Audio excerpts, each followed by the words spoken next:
to Old Path in our study through the Old Testament book of Job. We will be covering chapters 2 and 3 today. And chapter 2 is the second of the things that happened to Job in this time in the physical sense to his own personal body. And it just will continue on that whole just unimaginable calamity that falls upon him. And then chapter 3 is where you get the him just cursing the day that he was born. And it's just said of such anguish and grief and suffering. And it's really dark if you stop to think about it. And yet you can find probably even our own lives that we've had those times that just at very minimum, we might ask ourselves, why do we get out of bed today? Just because things never seem to go right. Well, what he's experiencing here is just like, I can't say that anyone of us would be able to kind of rival the kind of calamity that's befallen him. Chapter 2 kind of sets up very similar to chapter 1 in this time when Satan is there. But remember what has already transpired in chapter 1. The things that have happened to this man are just almost unimaginable. The amount of suffering and the amount of difficulty that he has had to endure. And so it's just, it's tragic loss, of course. And yet, if you remember in chapter 1, one of the things that God said, you can do anything that you want because you're going to prove the point. And I want to go back and revisit that. But as far as Job is concerned, you can't touch him in the physical sense. And so you can take away everything that he has externally on the outside, all the way up to his family. But you can't do anything to him on the personal side. So that was left undone. Chapter 2 is when that part comes in as well. Now, there's something that I want to be able to point to, and we'll get to it here in chapter 2. But it is that very common objection that we get from people, especially unbelievers, who know what we might believe and then ask, well, why would God allow bad things to happen to good people? And I kind of briefly, I think, addressed this a little bit last week. And Job really does a fine job of being able to put things in their proper perspective when it comes to that question. We'll get to that. But we want to make sure that we remember that what we live in is a very much a fallen, broken creation. And so the idea that difficulty and trouble would follow humanity throughout all of our time here on the earth is just kind of the way that we would expect it. And I always like to be able to answer that kind of a question by saying, well, you're assuming that everything that we see here is the way that God had intended it, and it's really nothing of the sort. So as much beauty and things that we can find in this world, and as much as we might find that we think is good, we need to be reminded at all times that that death is an issue in this life, and sin is an issue in this life, and the fact that we live in a fallen, broken creation again is part of that.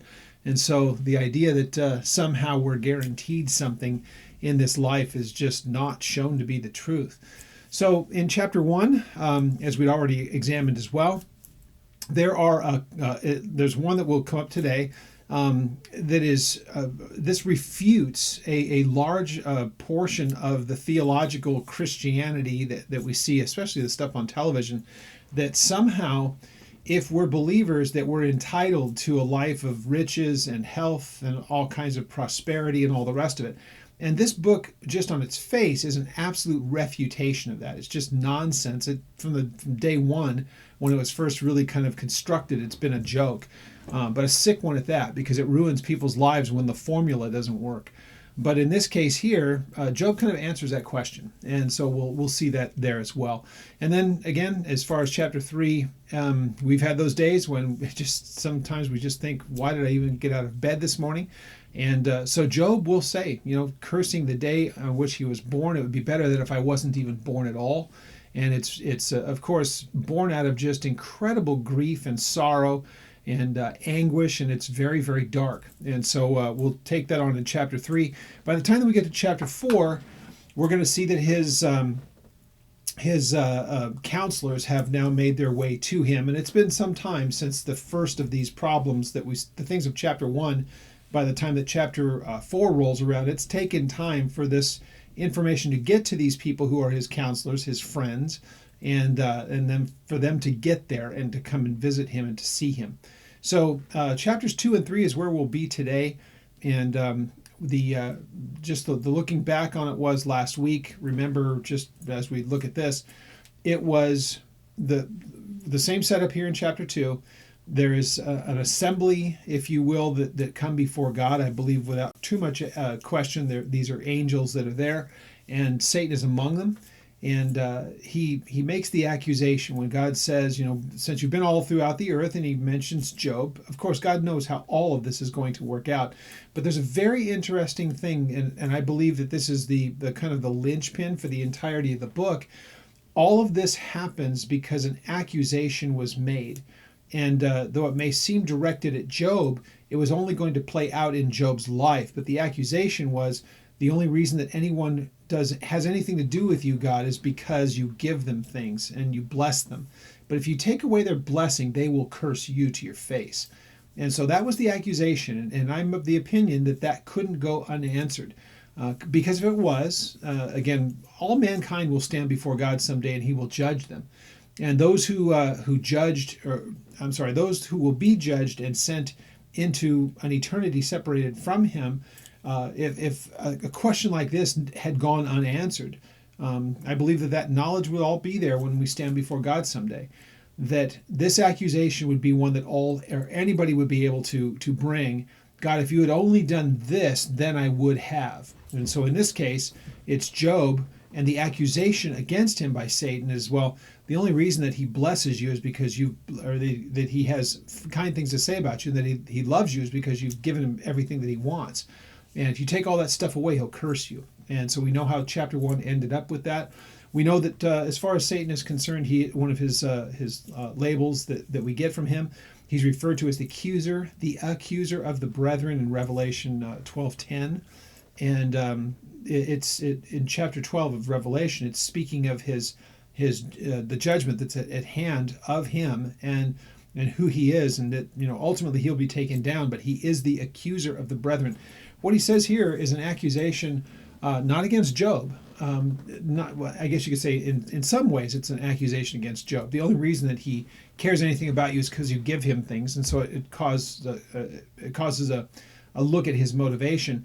But the accusation is more against God. And so you can't use Job as some great example to Satan speaking to God. You can't use him as an example because you give him everything that he wants. Of course he likes you.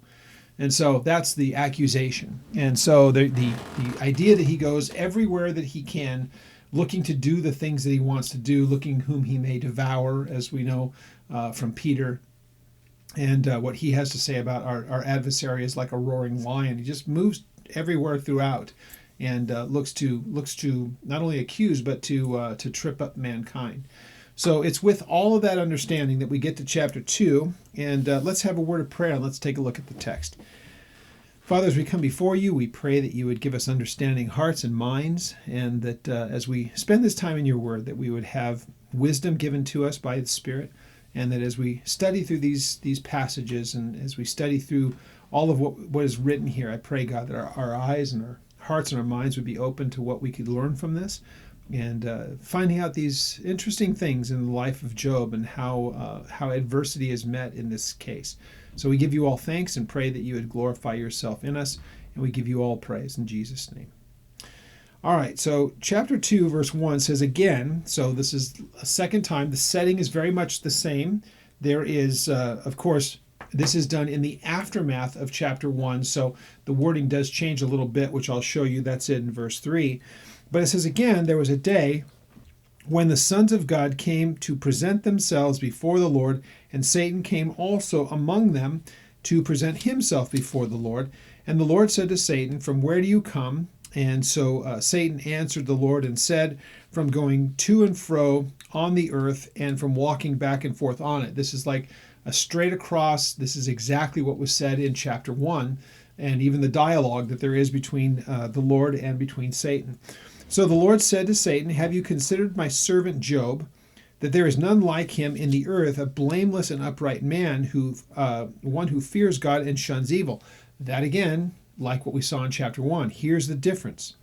The second part of verse 3 says, "And still he holds fast to his integrity, although you incited me against him to destroy him without cause." Now, the way that's worded in English, it almost gives the impression that it was God who was doing all these things. And remember, it was God who gave, if you will, license to the devil to do the things that happened in chapter 1. It's not as though God was the one executing those things. Rather, he allowed them to take place.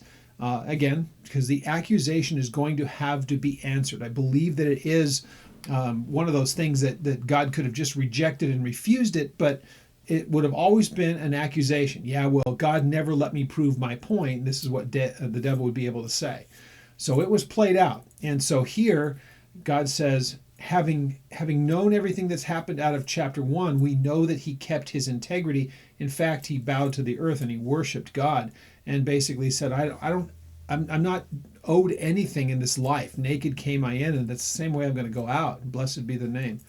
So in all of that, Job has shown that he is absolutely, a man, again, of integrity. And this, again, is where God says, look, he didn't do as you accused him of doing, or accused me of watching over him. And his response to me is just one that was born out of me giving him things and blessing him.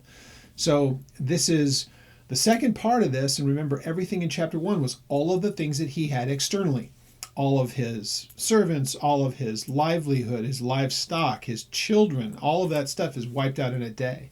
And so, again, in all of that, he never once got to the point where he failed, if you will, and sinned in the way that was framed in the first chapter.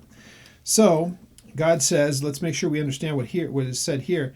Still, he holds fast his integrity. That means that the reason that he would walk and do so honorably before God is not based upon the things that are given to him.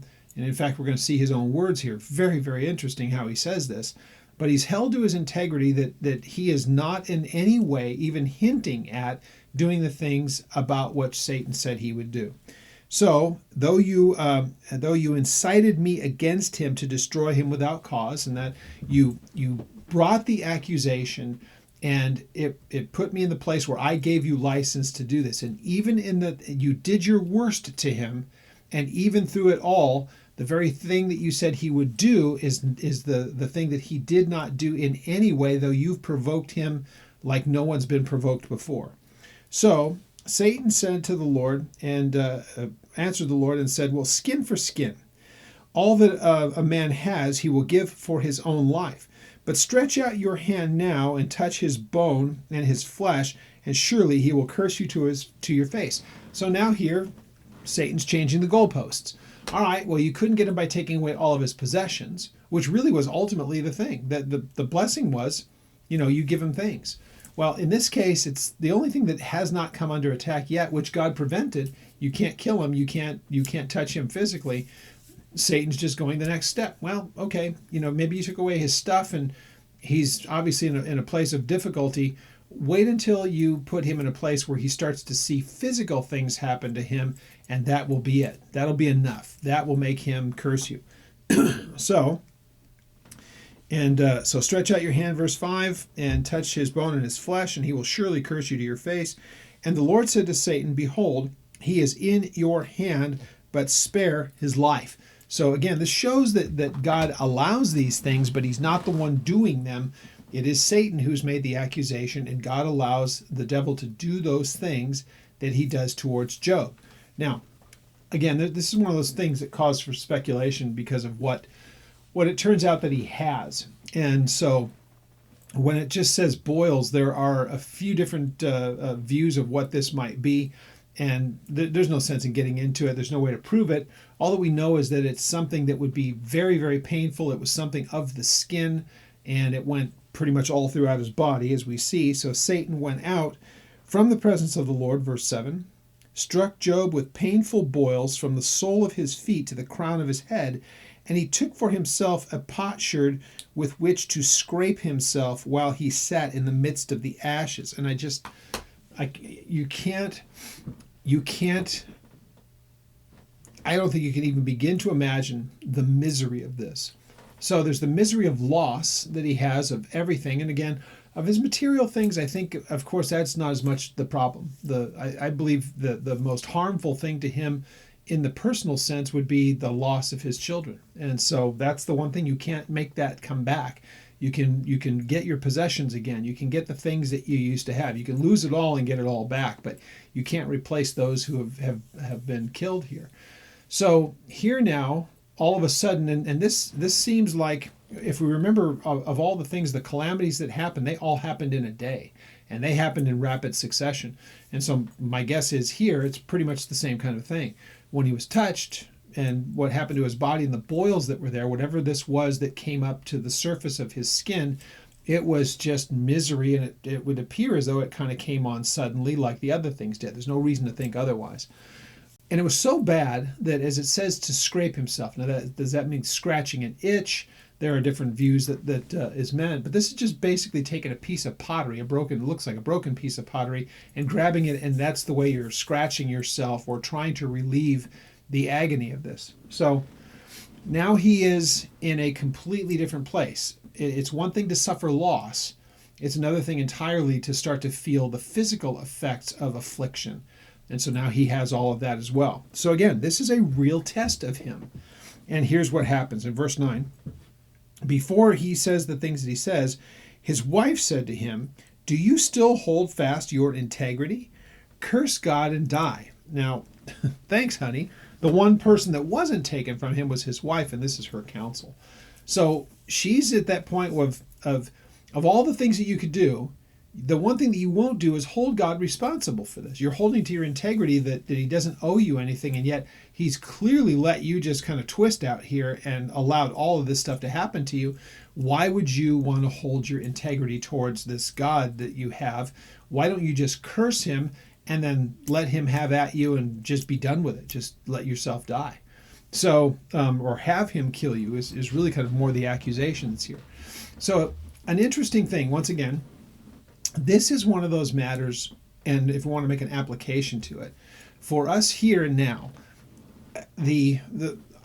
there's so much damage that has been done by that wing of Christianity that says that we are supposed to be able to profess with our mouth and speak things into their existence, and of that is that we should be prosperous, that we should have material things, material goods, we should have health and security as far as that's concerned.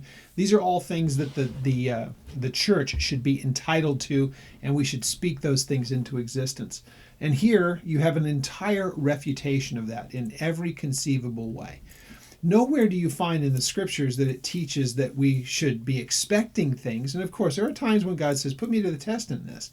And so there are that idea that we would give to God out of our increase of the things that we have, and that he's not going to be a debtor to us. And so that idea that he would see to our needs, if we're going to give to him, he'll make sure that we don't have lack. I get that, but that's not what's being spoken of in the health, wealth, and prosperity group. In fact, if that was a doctrinal or a theological truth, it would have worked here. And what we see is the total opposite of that. So is Job an upright man? Yeah, there's no one like him. And that was never refuted by Satan. Satan only said the only reason that you can say that about him is because you bless him. So it's not a question of his integrity, but what's the cause of what we would see as his integrity? Well, it's because you give him all kinds of stuff. So that can be taken away. So here his wife says, why are you going to hold on to this? Why are you going to believe that somehow God is who you say he is when he allows all these things to happen to you? Just get it over with, curse him and die. Well, great counsel, right? It is one thing that we should be very careful of too, though. How careful are we about our counsel towards other people? And there are some times where there's just cliche things to say, and it's probably best not to do that. There's one thing that we find from his counselors, the people who come to see him, they remain completely quiet. And so there are times when people will be going through things, and maybe the last thing that they need to hear is us trying to explain to them why all these things have happened. And it's probably best to say, how can I be of comfort to you? And that's what these guys seem to do initially. Of course, they have their moments where, they make a mess of things. But ultimately here, his wife is the first one who has anything to weigh in on this. And it's very, very negative, of course. It's, why are you still holding on to this? And so you'll have that same thing. You have maybe difficulties in life and people are watching this. Are they the ones that would just say, why don't you just forget about all that Jesus stuff? He's obviously not taking care of you. He's abandoned you. You have all of these troubles. So why don't just curse that, let it go, get behind it, and move on. And so to us, what we want to be able to do is, as Job does here, is like, well, God doesn't owe me anything. And I want to make sure I completely understand that. Now, does he love us? Absolutely. And does he want what's best for us? Spiritually speaking, absolutely. And a lot of times it may even work in the material sense. But sometimes material things and the ease of life is not always a guaranteed. But the question is, what happens when those times of struggle come? And so are we able to say, but yeah, he doesn't owe me anything. The fact that I have eternal life is something I never should have expected, but he gave that to me freely. So anything that I might have in the way of any kind of comfort in this life is really just a gift. And it can come and go just as quickly as it came. It can go away. And Job is a great example of that. Look at his reply to his wife, because it is stunning. So he said to her, "You speak as one of the foolish women speaks." So you say things just because they seem convenient to you, but it's foolishness, as though somehow what I should just do is unthink everything that I did because of circumstances and curse God when I blessed him for the things that he had given to me, but he understands that they are fleeting. Look at what he says. "Shall we indeed accept good from God, and shall we not accept adversity?" In all of this, Job did not sin with his lips. There's a big issue. The integrity that's being spoken of is he didn't come into a place of sin by making accusations against God or retaliating in a way of anger towards God and making him the problem. So, does he have a lot of speculation? Absolutely. He basically makes a lot of assumptions, and God ultimately holds him accountable to that. But the one thing that he does not do is say, God, you gave me all of these things, and now that you've taken them away, I reject, I curse, whatever you want to words you want to use. But it would be that idea of rejection and turning his anger and even hatred towards God because of circumstances. He just basically said, well, we didn't have any reason that we should have expected blessing, but we were given it anyhow. And yet, for reasons that we don't fully understand, these things have happened to us, and there is all of this loss. But why are we supposed to expect one and not the other? It's just part of this life. And therein is that big, big debate that happens in our world and in our church culture today. So again, if it's just the people on the outside, why do good things or bad things happen to good people? First of all, we want to be able to say, well, first of all, the idea of what is good and what is bad is something that we probably ought to make sure we fully understand. Because as Jesus would say, there's none that are good. And so, and in other places in the New Testament, same thing. So this idea of good is a worldly construct. And the idea that somehow we want to hold God to our standard of justice, not knowing anything about what's happening. See, remember, as this is happening to Job, if somebody was to ask him, well, what's going on here? Why is all this thing why are these things happening to you? I don't know. He's not privy to what's been said in heaven. He doesn't know the accusation. He doesn't know that God says this is going to be played out in the life of Job. Job doesn't know that it is God who says this is a man who's upright and there's no one like him. He doesn't know all of what was taking place in heaven. So all that he knows is what's happening right here and right now. And it's a very good reminder for us. We never see the big picture. So why does God allow things? I don't know. But I know that he has much greater plans than I could possibly understand. And there are so many more moving parts than I could ever possibly understand. So I can only say, no matter how it works out, he owes me nothing. And I can guarantee you this, the day will come when I stand before him and there's no way that I will say to him that I was treated unjustly. I don't care what I have to endure. And it may be tough at some point down the road for me. I don't know. But at the end of the day, if I can keep my integrity, I'll be at the same place. And that's to say, I didn't have any expectation, or I should have never had expectation of anything. He's given me eternal life and he sent his son to die in my place. What more could I want? And when I see him face to face and I am able to come into his company and I am not rejected from him, but I am redeemed because of his son, How could I ever make the accusation that he was unjust? It's just absurd. But let's remember, there's always, in this case, this gives us the way that we can understand that. In Job's case, there is so much more than he could possibly know. All he knows is what he's in the midst of right here, right now. My family, my possessions have all been gone, and now physically, I'm in a place of absolute destitute, being pretty much destroyed in the physical sense. So why is it happening? I don't know. What's the cause of all of this, and why is God allowing these things to take place? He can't possibly know. What he does know is God owes me nothing. He doesn't know the intrigue that is being or has taken place rather in heaven. So, as we read on, it says he did not sin with his lips at the end of verse 10. In verse 11 it says, "Now when Job's 3 friends heard of all of his adversity and the things that had come upon him, each one came from his own place. Eliphaz the Temanite, Bildad the Shuhite, and Zohar the Naamathite. And for they had made an appointment together to come to him, mourn with him, and to comfort him." Now, we don't know for sure where all of this is, but they're coming from different directions. These are people who Job he knows who they are, they know who he is. These are people who are friends. And if you're a person like Job, from the things that we know about him and what all he had, and being this kind of a person, you would figure these are some men kind of in his class as well. So some have tried to figure out where these guys are from. Some of it is just pretty much impossible to know. But the first guy, the Temanite, there is some places that we can find in Scripture. Jeremiah among them talks about them being known for their wisdom. And this would be a place, this is, of course, east of the Jordan River. The other ones are just completely speculative, so it doesn't matter to us. Again, the first people that would have ever read about this, the first recipients that ever read the book of Job, may very well have known. It's just kind of lost to our history. So as far as that's concerned, if it was important for us to know who these people were and where they came from, this is really pretty much all we have. There's not a lot of other history. Think about what other history was being written at the time. It wouldn't have included this. So, when Job's 3 friends heard all of his adversity, and they came to him, each one from his own place, and it was something that they had agreed upon, let's meet there at this time, and so they come to meet him.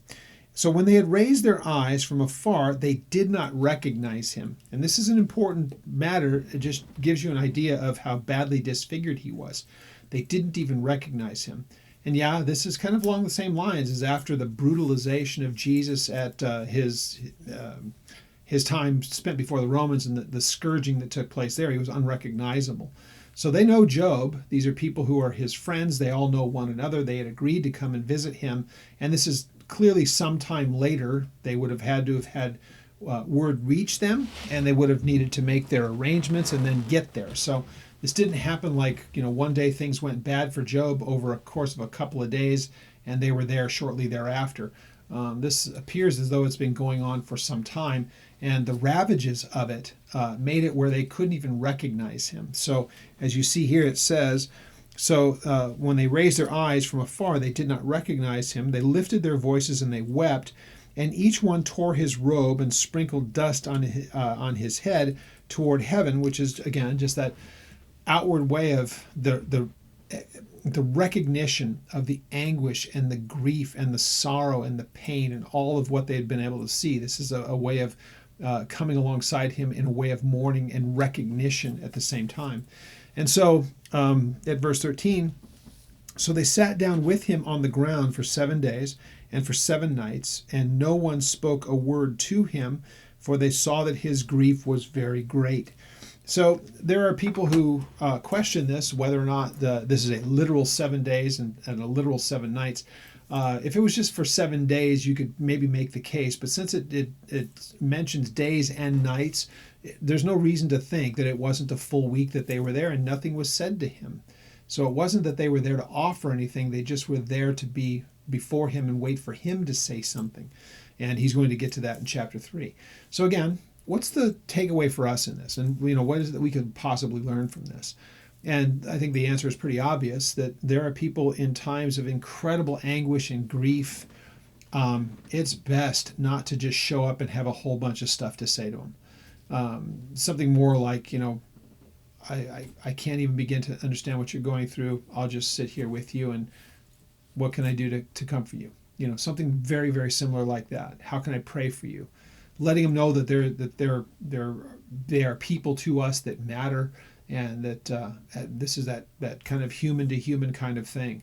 And it is, even outside of the church, there are those times that you see when people grieve. They just need somebody to hold them. They need somebody's shoulder to put their head on. They just need somebody to let them know that there is concern, that they care. So that's what takes place here in verse 13. So they just sat there. And now it tells us in verse 3, or verse 1 of chapter 3 rather, after this, or after they had shown up, after all of that, they sat there. Job was able to see them. They were able to see Job. Everything that's befallen him, he's just a place of absolute misery. His wife has said what she has said, and then he makes that wonderful profession. Why is it that we should expect that we can accept God's good, but then when things are bad, why should we then abandon all of our belief just because things are not as we would want them to be? Man, if we could learn that one, huh? So it's after all of this, and his friends came, and it says that then Job opened his mouth, and he cursed the day of his birth, and then Job spoke, and here's what he said. Now, in the course of all of what we're going to read here, this is just Job saying, the date or the commemoration, the day of my birth, may it just be blotted out. And wouldn't it have just been better for me not to have even been born at all than to have had to go through all of this stuff? And but there's also a very interesting thing in this, is that he realizes, again, contrary to what some religions would teach, when a person dies, it's not that they just go on to nothing. And so you're going to find that he refers to a redeemer that he'll see with his own eyes. He knows that when he leaves this life, that there is much more to it. You just don't die, and then that's the end of it. So he says this about the birth of his, or the day of his birth, curse the day of his birth, and then Job spoke this: may the day perish on which I was born, and the night in which it was said a male child is conceived. This is just basically a way, may it be forgotten. And he's going to go on and have a lot more to say about that. And so what you have here is something that's very poetic, if you will.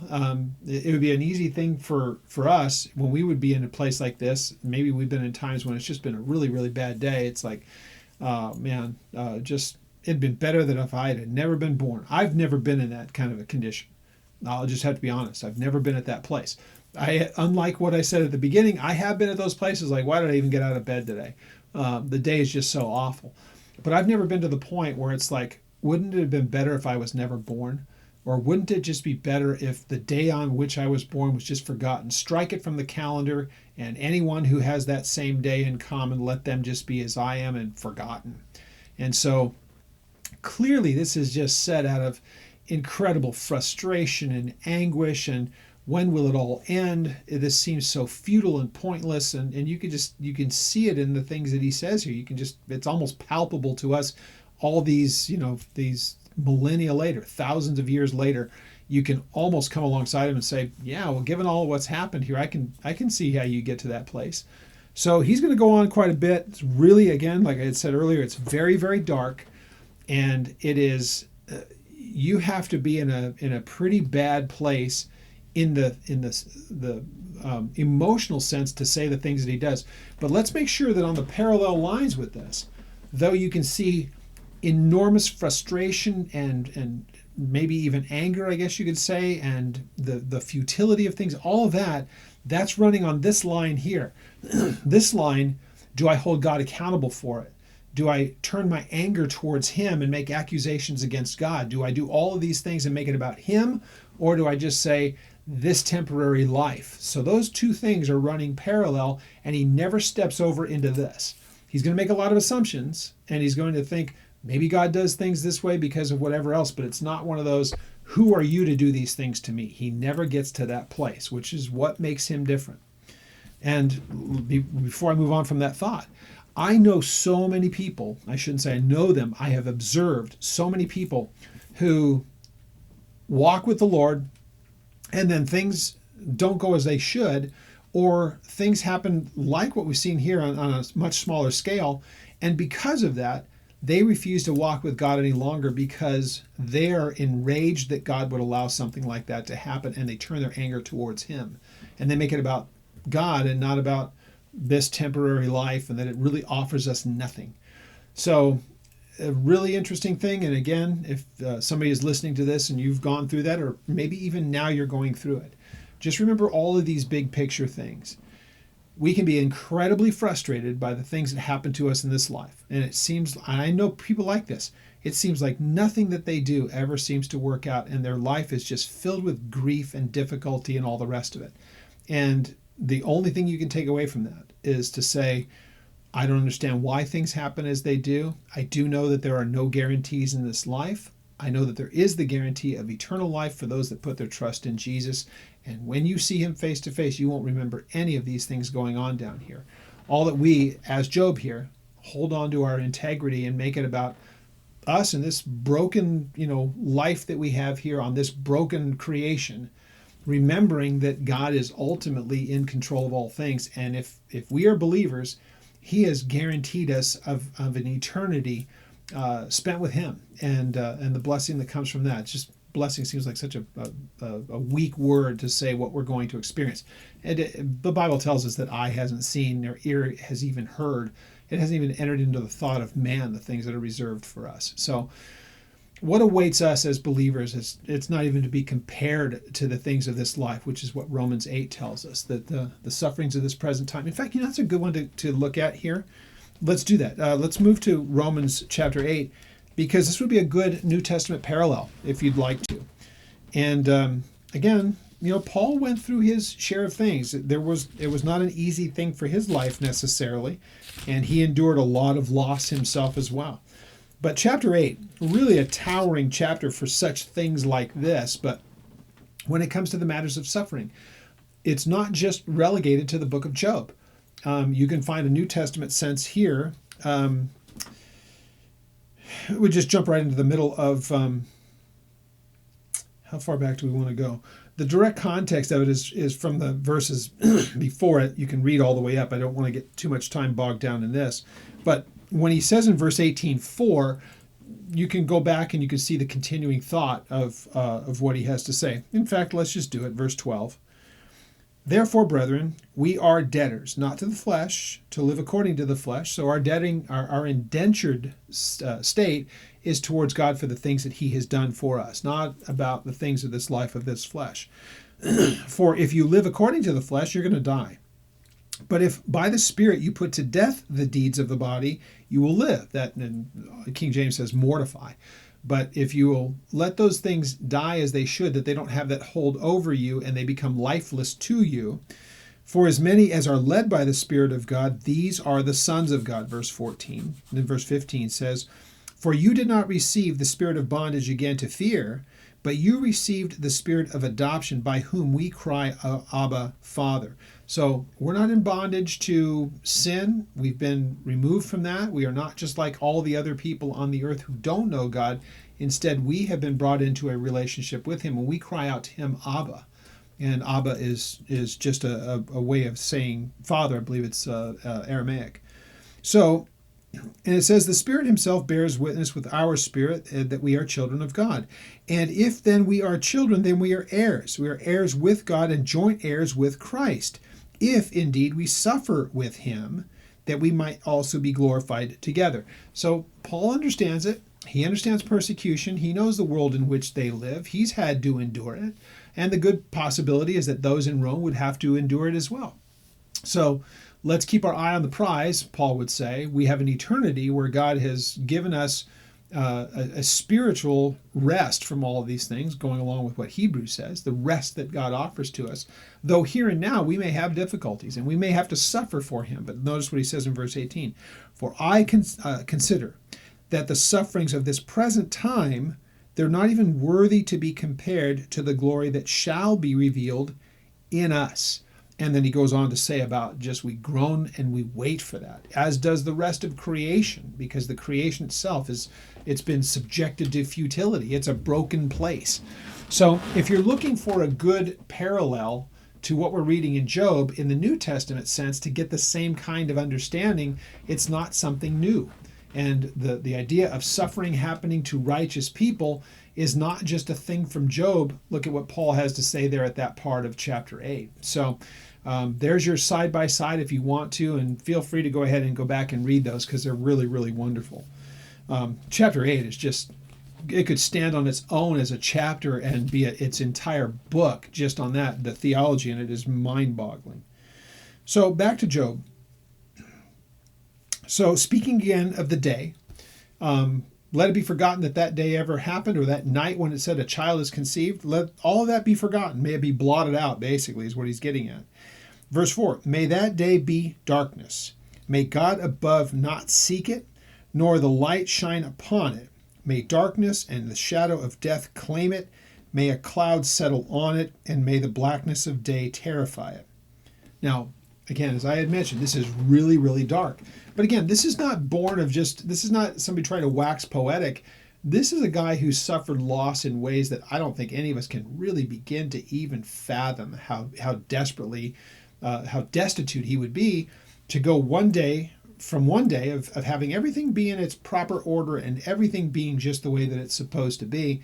And then not only do you lose all of your possessions, but now your physical body is affected in such a way that's just so abnormal. And you know that this has to be the case. As he surveys everything that's happened, all that was taken from him in that one day, and then the second day, it would seemingly be almost instantaneous or just very, very, the onset had to have been immediate, but from the bottom of your feet to the crown of your head, that you have these things that just cause you such misery and anguish. And remember, the devil's highly motivated to get him to do the thing that the devil said he would do. So do I think that there's any kind of compassion in the devil to look at him and just go, yeah, man, maybe it's enough? Well, no, of course not. So he's not able to kill him. God won't allow that to happen. But how can I make him as miserable as I could possibly make him, that all he would want to do is die? And he's going to say that. He starts out by saying, curse the day that I was born. Let it not even be remembered. And that's where he is at this current part. He's going to move on from there. Verse 6 says, now as for that night, may darkness seize it. May it not rejoice among the days of the year, and may it not come into the number of the months. That's the idea of like, just remove it from, from the calendar. Let it be forgotten. So, verse 7, oh, may that night be barren, and may no joyful shout come into it. May those curse it who curse the day, those who are ready to arouse Leviathan. Now, there is, in the wording of this, there are people who kind of look at this. Who are those people that are being spoken of here? And in the sense of looking at this historically, there are those who would say that there are days that you could say are cursed, and that anybody who would have anything to do on those particular days, that it would be, something that you should forget about. Think about, people talk about the Ides of March, or think about Friday the 13th, that these are days that are supposed to be, for some mystical sense, they've been made or they have been actually cursed. And when you see Leviathan here, we'll wait till we get to the latter chapters of this, where Leviathan is mentioned again, with Behemoth as another one. And we'll get into the speculation of what exactly they are. But this is almost like the summoning of this Leviathan. And it basically it means something that is made of the folds, things that overlap. And so some people try to make this as a crocodile. When we get there to that and to Behemoth, I am absolutely 100% convinced that these would be animals that we don't currently have in our world today, because there are some characteristics about them that are so far beyond what we know. We would know of more in the ways of thinking of like dinosaurs.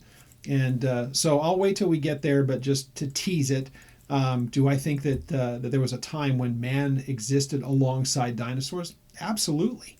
Because to think otherwise is to think that all of the dinosaurs had existed and then they all died and then man came onto the scene. Well, that's not what you get from the book of Genesis. And death had never even entered in until there was sin. So the idea that dinosaurs could have died, death and sin are those things ran hand in hand, and they came by the hands of Adam and Eve. So nothing died before the sin of Adam and Eve and that fall of mankind. That's when death entered in. So the idea that things died before Adam's sin is not what the scripture teaches. So the idea that dinosaurs were around 65 million years ago and went extinct, not according to the scripture, but I guess it looks great in a textbook. So this verse 8 again, people think that maybe this is those people who are able to curse the day, and so the lore that is behind that, or the kind of like the mysticism of it, the Ides of March or the Friday the 13th, that kind of thing, and those who would summon up Leviathan.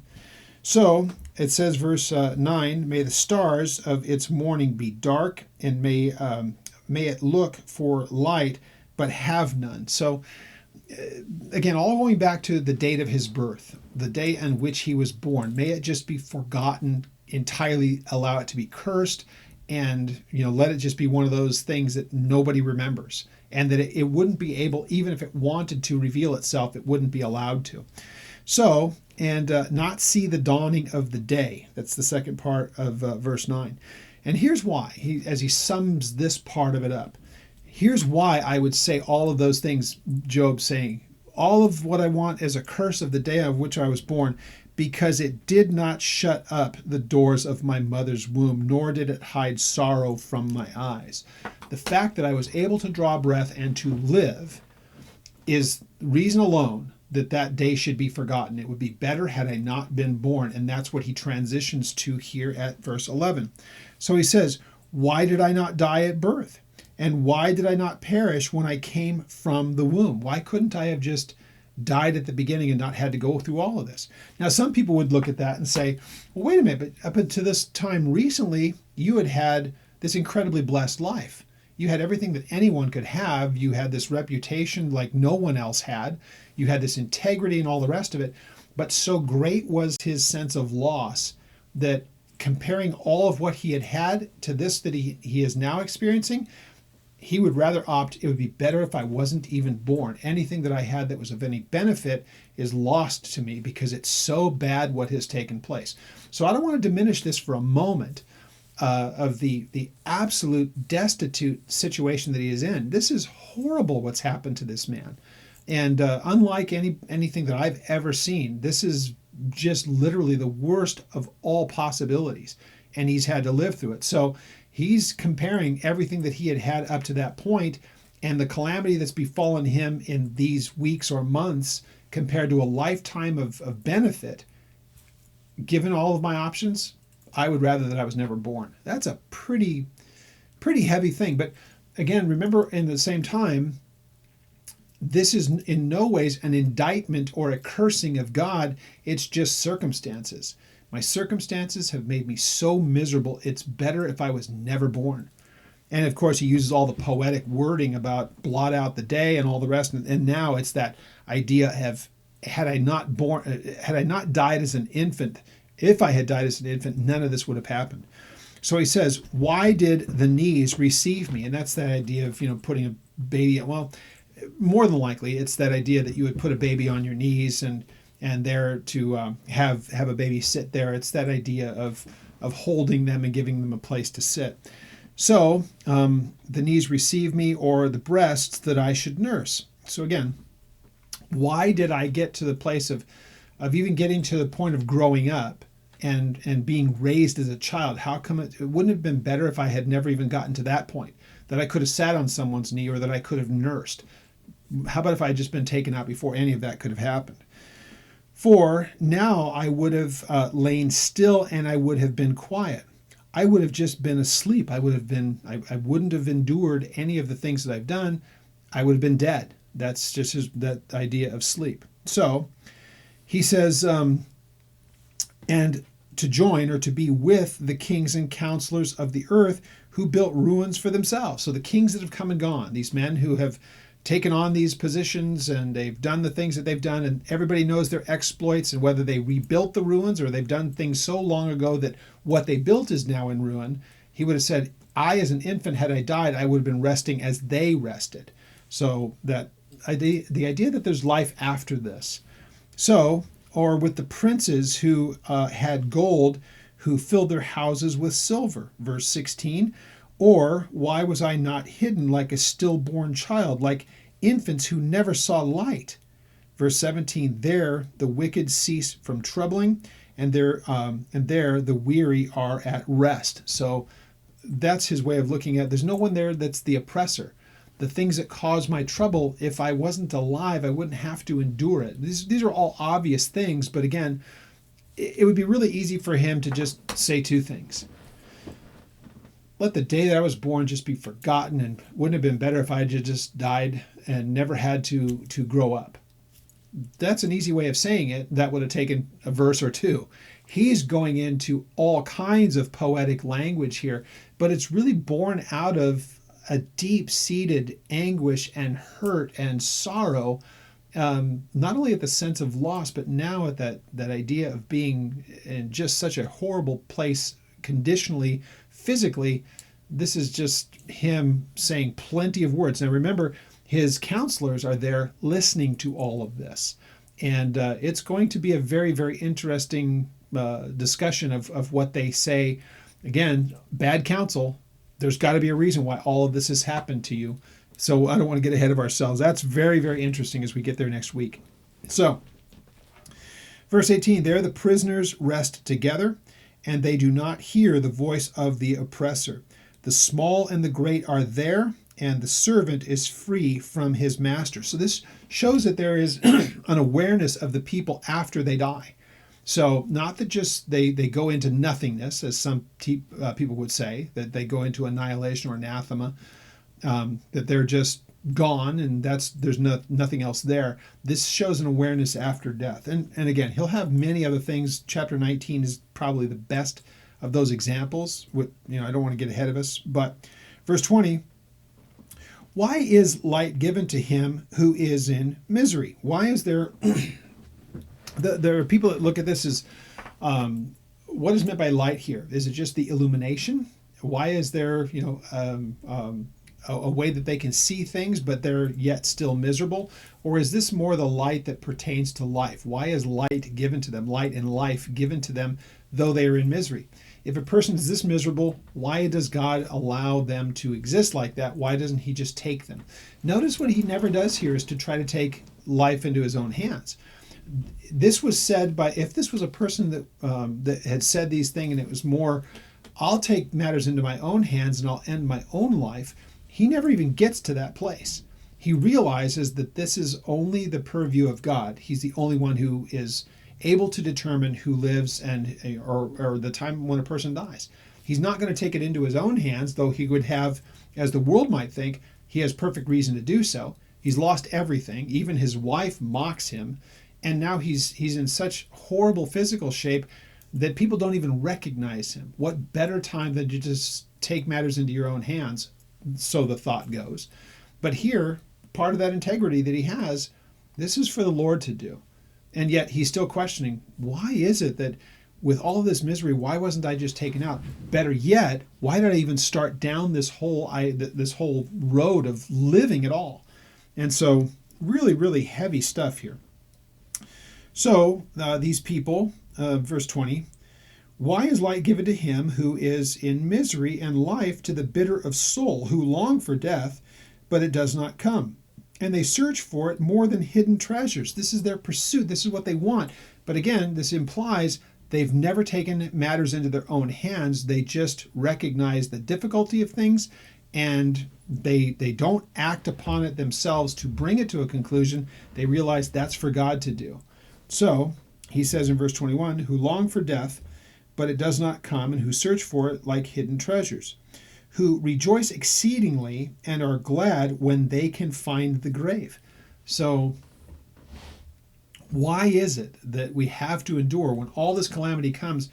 Would it not be better for us to, first of all, not have even been born, but if we have to be in this place, when all this misery comes, why not just let that be the end of it? Why do we have to endure in this place?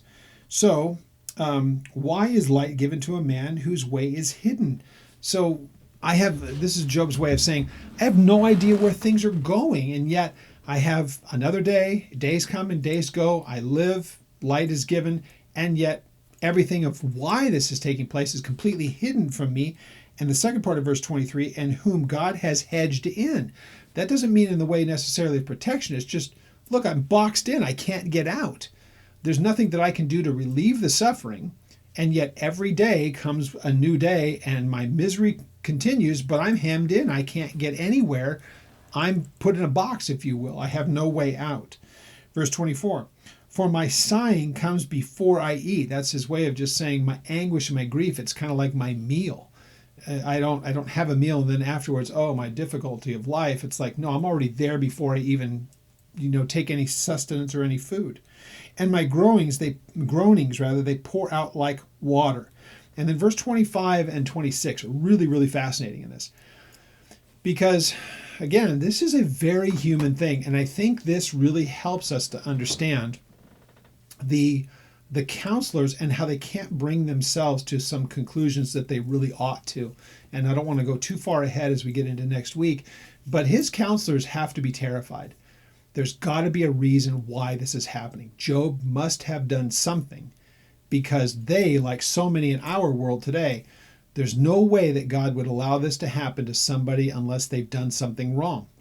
Now, notice that Job in this realized that everything that he had could very well be very much temporary. Look at how he says that. And it's implied, but it's pretty obvious, I think.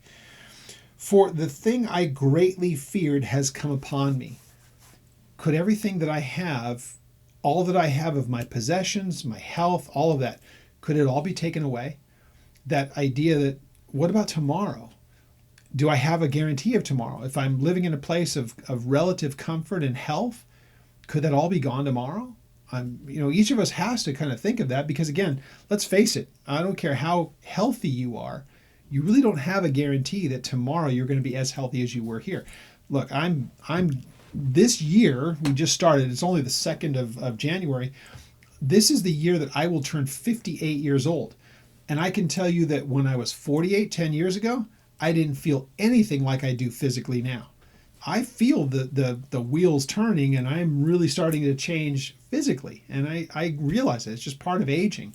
And I realize people thought this was really cynical of me to say, but it's probably a good time to do it now. It's in the book of Job.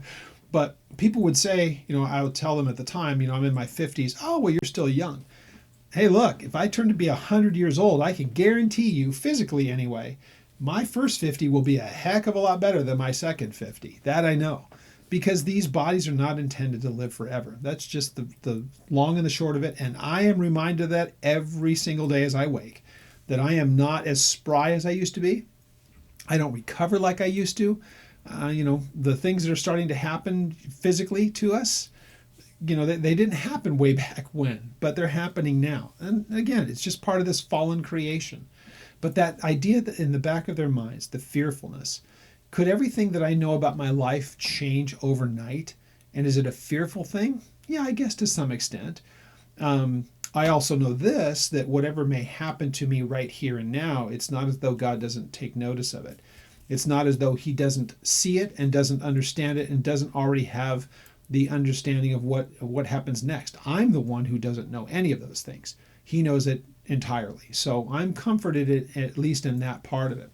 But it's a very, very interesting thing that is said here. For the thing that I greatly feared, it has come upon me. And what I dreaded has happened to me. So clearly he had given some thought to this. And this is a good thing, that awareness, every one of us should do it.